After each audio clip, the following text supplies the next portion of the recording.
Mystery recap here. Today, I'm going to explain a horror and thriller film called I Spit on Your Grave. Spoilers ahead. Watch out and take care. Jennifer Hills, a novelist from New York City, travels to Louisiana to write her second novel. Along the way, she stops at a shop to get the keys to the cabin she'll stay at. At the shop, a man named Earl hands her the keys before instructing her how to get there.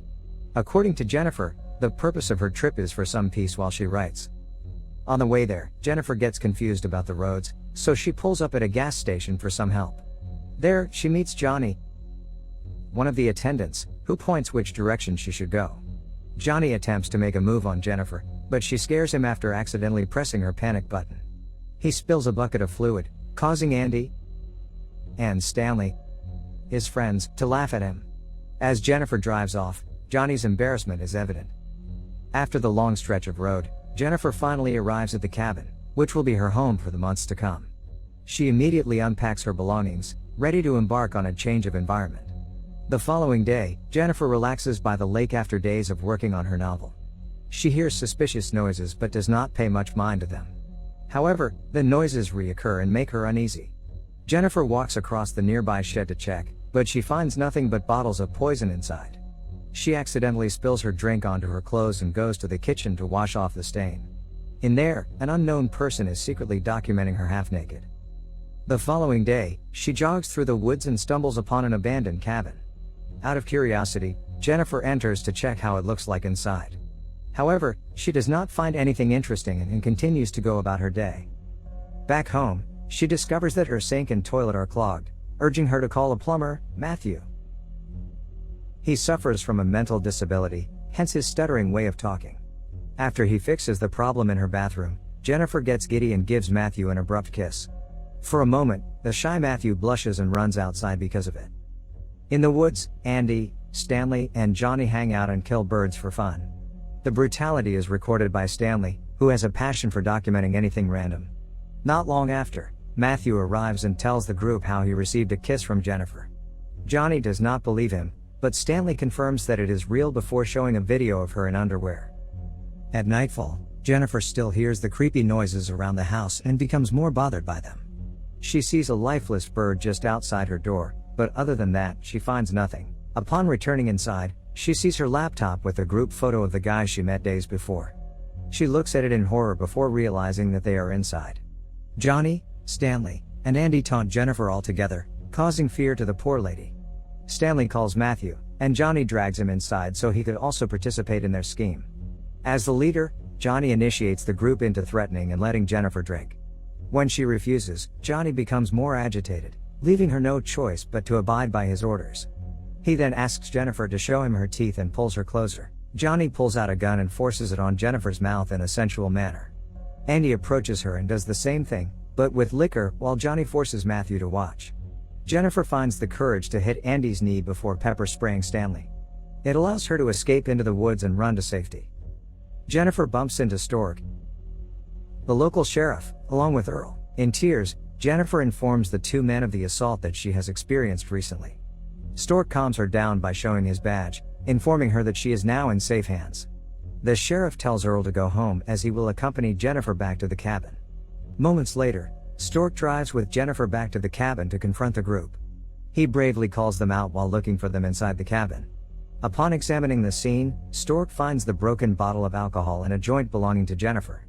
He begins to interrogate Jennifer despite her pleas for help as if she is not a victim. According to him, she has no right to make false accusations about the men he knew since they were kids. Stork then orders Jennifer to face the window as he pats her down.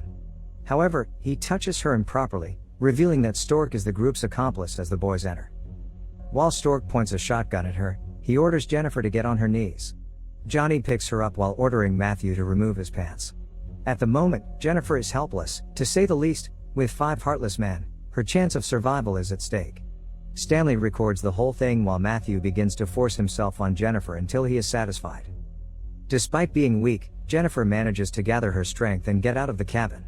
Further into the woods, she stumbles upon the group again, where more sufferings await her. Andy drags Jennifer near a puddle and submerges her head a couple of times. As she lays on the ground, Stork removes his pants to force himself on her, ignoring her cries for mercy. After the men take turns on Jennifer, she gains consciousness and is now covered in dirt.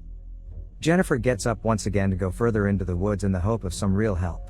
Still unhinged from the hell she has been through, she reaches the bridge while the 5 men continuously follow her. Just when Stork is about to shoot her, Jennifer lets herself fall into the river, leaving no trace. The group searches for her, but they have no luck tracking her body anywhere. As an alternative, they destroy evidence left behind, especially Stanley's recordings.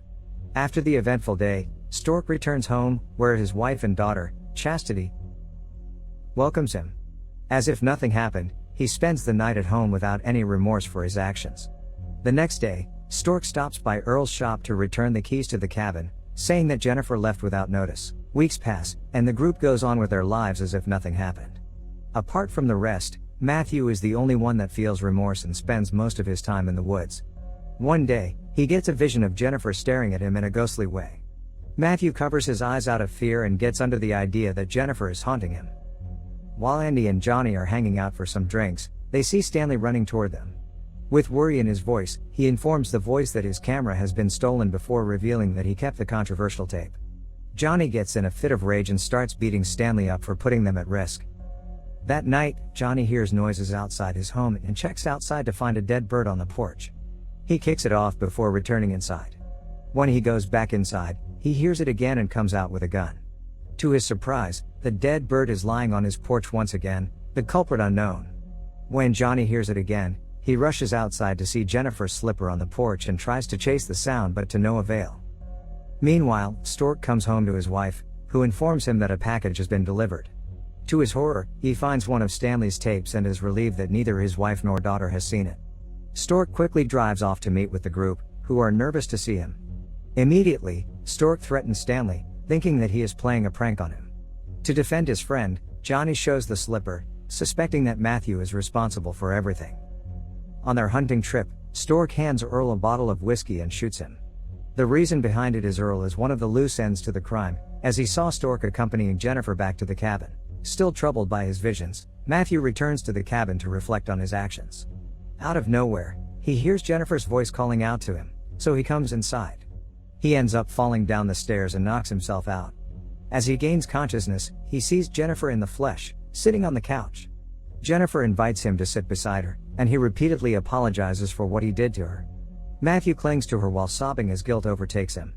Jennifer comforts and calms him down but later puts a noose tight around his neck. Matthew continuously says sorry despite gasping for air, but Jennifer replies that an apology is not good enough. The resurfacing of pieces of evidence prompts the group to look for Matthew in the woods. After several minutes of searching for him, Andy and Stanley end up in an abandoned cabin. Andy enters while Stanley remains outside to search for any signs of Matthew. There, he shockingly sees Jennifer standing across him, giving out a smirk. When Stanley advances on her, he steps on a bear trap that she set up and calls for Andy, who gets hit with a bat. Both of them lose consciousness after Jennifer also hits Stanley. After some time, Jennifer ties Stanley to a tree and records him with his camera. She brings out a dead rodent and shoves it in his mouth, which makes him vomit. Jennifer then sets up the camera before using fish hooks to keep his eyes wide open. While recording him, Jennifer guts a fish and spreads its insides all over Stanley's face. The scent of the fish guts attracts numerous crows that begin to peck him. After some time, his eyeballs are eaten by the birds, and he bleeds to death. Meanwhile, Andy wakes up inside the rundown cabin, tied on a few boards over a bathtub. The water in the tub keeps rising just as Jennifer enters to check on him. Andy begs her to let him go, but she is sure about inflicting the same torture that she went through. Jennifer repeatedly submerges his head into the water before throwing in some lye and removing one of the planks. Andy is left with no choice but to hold himself up with all his strength to stay up, but his body eventually falls into the water. Because of this, Andy's face is eventually burned, causing death upon him. The following day, Jennifer stops by the local gas station where Johnny works. She seduces him by wearing a short skirt and attacks him the moment he comes close. As part of her plan, she brings him back to the cabin to release her wrath upon him. When Johnny gains consciousness, he finds himself tied to the ceiling without any clothing. His torment begins when Jennifer pulls out his teeth one by one using pliers, making him realize his mistakes. Jennifer brings out a gun and forces it on Johnny's mouth, just like what he did to her. However, he manages to laugh, which makes Jennifer more agitated. Using hedge clippers, she cuts Johnny's private part before shoving it in his mouth. He screams in terror before eventually bleeding to death. Finally, Jennifer is down to her last target, Stork. The sheriff receives a call from his family, receiving news that Chastity's teacher is at their home. On the phone, Jennifer greets Stork, leaving him in a state of disbelief. Out of concern for his family, he quickly drives back home, only to find out that Chastity came with Jennifer. Stork arrives at an empty playground with his daughter still out of sight. Worries start to overtake him, and he runs back to the cop car, where Jennifer knocks him unconscious. Upon waking up, he finds himself inside the cabin with a rifle shoved inside him. Showing no mercy, Jennifer talks about how nice Chastity is and how he could stomach assaulting a woman. She shoves the rifle deeper, causing unimaginable pain to the sheriff. Across the room, Jennifer reveals that Matthew is alive but unconscious. A string attached to the trigger is tied around Matthew's wrist, which will kill both men if he moves. At this point, Stork desperately begs for his life, but Jennifer completely ignores him. Unbothered by his cries, Jennifer walks out of the cabin, patiently waiting for the situation to take its turn. Matthew eventually wakes up, urging Stork to calm him down. However, Matthew's mental incapacity causes him to panic and unknowingly pull the trigger, ending their lives. Outside, Jennifer realizes that she has gotten her revenge, and she celebrates with a faint smile. After experiencing the worst kind of torture any woman could imagine, Jennifer refused to let the men win. She took matters into her own hands and inflicted the pain she thought the men deserved. Throughout the story, every man received similar torture to what they did on Jennifer. In the end, Jennifer turned her pain into power.